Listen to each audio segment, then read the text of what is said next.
जो आज काही देशामध्ये चाललेला आहे, हे सगळ्या दिशांनी त्या हिंदुस्थानला हरवायचंय, त्यांना हिंदुस्थानला संपवायचंय. त्याचं अस्तित्व ज्या पद्धतीने विजयनगरचा राजा कृष्णदेवराय यादव, पाची पाटाशाहीवरती मुघलशाही, पोर्तुगीज सिद्धी या सगळ्याला तो संपवायचा होता. 200 वर्ष वैन पसरलेलं. कधी आपल्या कर्नाटकातलं हंपीचं राज्य ते विजयनगरच्या साम्राज्याची राजधानी होती, त्या विजयनगरच्या राजधानीला संपवायला सगळेजण एकत्र आले होते. त्याच पद्धतीने आज हिंदुस्थानला हरवायला सगळेजण एकत्र येऊ पाहत आहे. आपण डीजेच्या तालावरती नाचायला लागतो. इथून पुढे जेव्हा जेव्हा शिवजयंती कराल त्यातून डीजे वजा झाला पाहिजे. शिवजयंती करायची झाली तर तुमच्या सगळ्या लाठीकाठी, दांडबट्ट्या, तलवारबाजीचं पथक पुढे असलं पाहिजे आणि आपल्या कर्तृत्वाचं, पराक्रमाचं, शौर्याचं, धाडसाचं, साहसाचं प्रदर्शन करत शिवछत्रपतींना अभिप्रेत असणारं राष्ट्र घडायचं असेल तर या शस्त्रांच्या लाठीकाठीच्या मेळ्यांनीच शिवजयंतीची मिरवणूक निघाली पाहिजे. करायचा का संकल्प? इथून पुढे शिवजयंतीमध्ये डीजे असणार, ही शिवजयंती अपेक्षित आहे आपल्याला. आणि मला सांगा, याचं विस्मरण झालं म्हणूनच साधनेला बळ मिळालं ना. मग इथून पुढच्या आयुष्यात सुद्धा याचं महत्व कितपत असलं पाहिजे? कितपत? कमीत कमी म्हणजे फक्त गरजेपुरतं, तेही ज्ञानाच्या गरजेपुरतं. बरोबर आहे ना?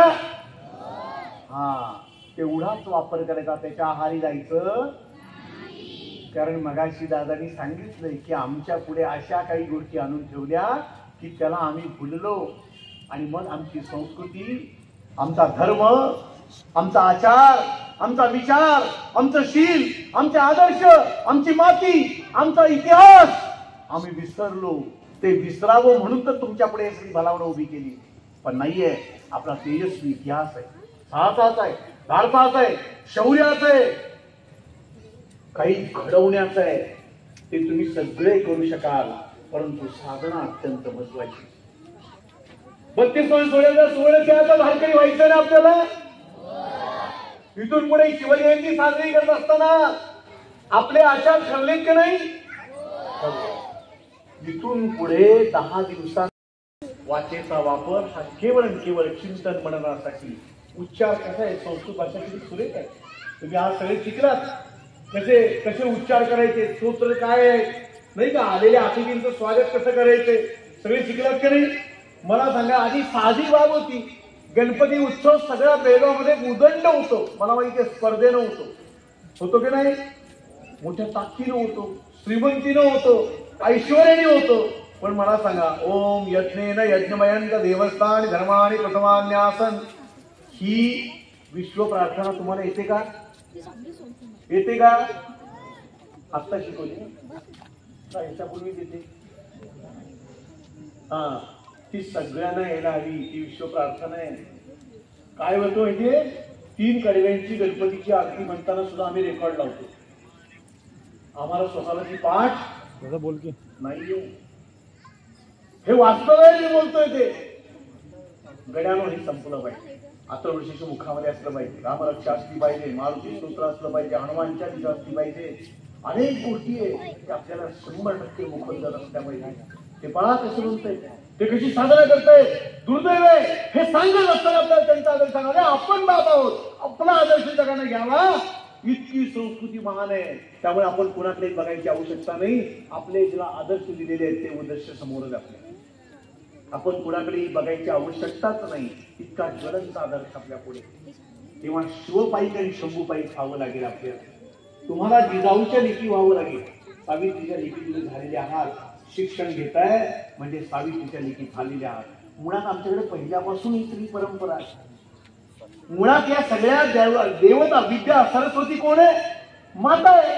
आणि सरस्वती विद्येची देवता आहे, शारदा माता आहे.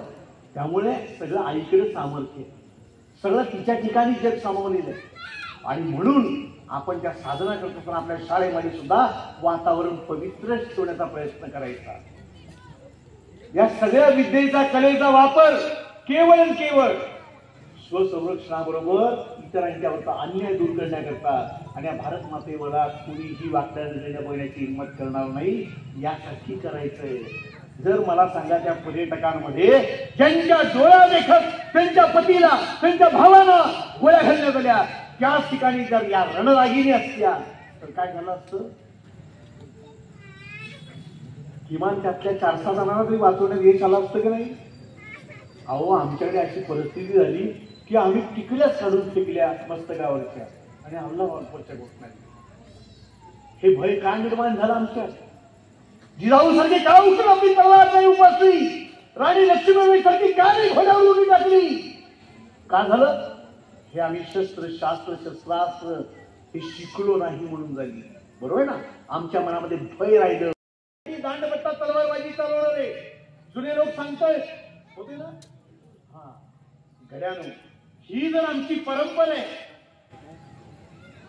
परंपरा या आमच्या शौर्याच्या, धैर्याच्या, पौरुषाच्या, साहसाच्या, धाडसाच्या, लाठीकाठी दांडपट्टा तलवारबाजी कडकडणारी हलगी, रणवाद्य, रणशिंग आणि तुमच्या डोळ्याचं पातळ लवतोय असे डोळ्याची पापणी लवत नाही अशा पद्धतीच्या साहसी खेळांनीच व्हावी. हे चित्र आपण नक्कीच बदलून टाकू शकतो. इथून पुढे समाजातल्या तमोगुणांचा आपल्याला त्याग करायचा आहे, समाजाच्याही तमोगुणांचा नाश करायचा आहे आणि सत्वगुणांचा, सज्जनांचा. लक्षात घ्या, मुळात भगवंतानी तरी काय केलं? भक्ता राखे पायापाशी, म्हणजे भक्ताला स्थान हृदयापाशी दिले आणि दुष्टांशी संवारी, दुष्टांचा नाश केलाय. तो असुर प्रवृत्तीचा नाश करायचा असेल, वाईट प्रवृत्तीचा नाश करायचा असेल तर सत्प्रवृत्तीला बळ दिलं गेलं पाहिजे. ते तुमच्या या सगळ्या आज या शिबिरात सहभागी असणाऱ्या 250 साधकांच्या म्हणजे विद्यार्थ्यांच्या माध्यमातून ते शक्य आहे. आणि ही परिस्थिती अखंड बेळगाव शहरामध्ये, अखंड बेळगाव जिल्ह्यामध्ये व्यापून गेली पाहिजे. त्यासाठी तुम्ही सगळेजण प्रयत्न करायचा ना, कारण हे केवळ आपल्यापुरतं नाही. कारण ज्ञान देण्याने वाढतं, संचयाने ज्ञान वाढतच असं नाही, ते अधिक लोकांच्या पर्यंत जर गेलं तर त्याचा प्रचार प्रसार अधिक होऊ शकतो. त्यामुळे तुम्ही इथून पुढे या विद्येचे प्रचारक आणि प्रसारक व्हायचे. पहिलं तयार आहात की नाही? हेच तुमच्याकडून सगळ्यांकडून फार मोठा अपेक्षा. लक्षात घ्या, शिवछत्रपती संभाजी महाराजांची इतकी उदात्त परंपरा आपल्याला लाभली आहे. अन्य कुठल्याही आदर्शांकडे बघायची आवश्यकता नाही. आज तुमच्या माझ्या अंतःकरणामध्ये कितीही बीज, भाषा, प्रांत, अमुक तमुक या सगळ्या माध्यमातून जरी करायचं चाललं तर लक्षात घ्या, उभा देश हेच कुटुंब मानून शिवाजी महाराज, संभाजी महाराजांनी ही शिवछत्रपती परंपरा जपण्याचा प्रयत्न केला. भारत हा अखंड भारत, काश्मीरचे त्यांनी आपल्या कर्तृत्वाने राखले.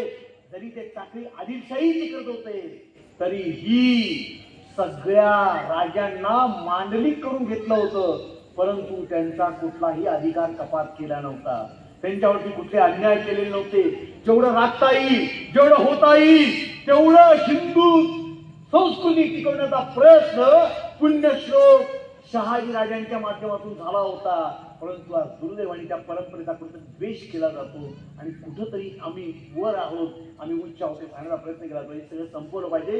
इतिहासाचं वाचन करायला लागा. तुमच्या लक्षात येईल की अखंड हिंदुस्थानच भगव्या झेंड्याचं राज्य असावा, ही मनीषा, ही इच्छा घेऊन शिवछत्रपती संभाजी महाराज आणि त्यापुढे छत्रपतींच्या माध्यमातून पुढे पेशवे कार्यरत झाले आणि उभा हिंदुस्थान, दिल्लीवरती देखील भगव्या झेंड्याचं राज्य 18 वर्ष होतं.